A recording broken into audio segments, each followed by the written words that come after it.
ልታገባ ነው አሉኝ አዎ ጤፍ ተወደደ ያለች አልሰማ ስለዚህ ላግባ ትዳር ነው ምናምን አሉኝና ወይኔ በጣም የገባኝ ነገር ማለት እንዳገባ ይፈልጋሉ ብዙ ሰው እንዴ ለዚህ ህይወት ያለሁት እኔ ነኝ በቃ እናቴ ሞክራለች አረብ ሀገር ሄዳለች ያልሰራችበት የሰው ቤት ሰራ የለም ቡና ጠጡ በል በቃ ያልሰራችው ነገር የለም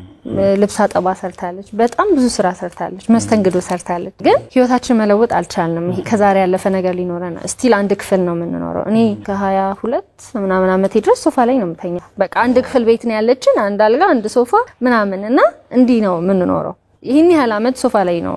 መተኛ የነበረው ምናምን ቲክቶክንም እሰራበታለሁ ብዬ አይደለም የጀመርኩት ህይወቴን ለመጋፈጥ ነው ይሄ ማፍረውን ነገር እስቲ ራሴን ልጋፈጠው አይነት ነገር ነው የጀመርኩትና ትዝ ይለኛል በቃ ቡና ጠጡ ቦታ መቅረጽ ምናምን ስጀምር ምናምን ቀላል አይደለም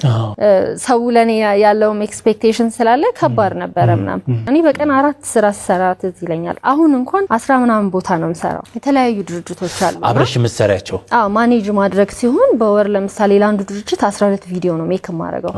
አባዛው በ10 ቪዲዮ በወር 100 ምናምን ቪዲዮ ሰራለው ማለት ነው በቃ ሴት ልጅ ሰክሰስፉል ከሆነች ወይ የሆነ ነገር ከተሳካላት ነው በቃ የሆነ ሰው ከኋላው አለ የሆነ ሰው አርጎላት ነው የሆነ ነገር አርጋ ነው እንደዚህ ሆና ነውና ጭራሽ ትምህርት ያልተማርክ የሚመስላቸው ሰዎች አሉ ላስተምርሽ እንደዚህ ላግባሽና መስተንግዶ ላይ እየሰራሽ ላግባሽና ነው ያስተምርሻለሁ ለምንድነው እዚህ ቦታ የምትሆኚ ምናምን የሚል ሰው አለ ቡና ጠጡ ቦታ ሲያየህ ምናምን እኔ በስነ ስርዓት ለምንድነው እንዲምፍለፊ እኔ ላግባሽ በቃ ቁጭ ብለሽ እንትን ትያለሽ ምናምን እንዲ ማረክ ትችያለሽ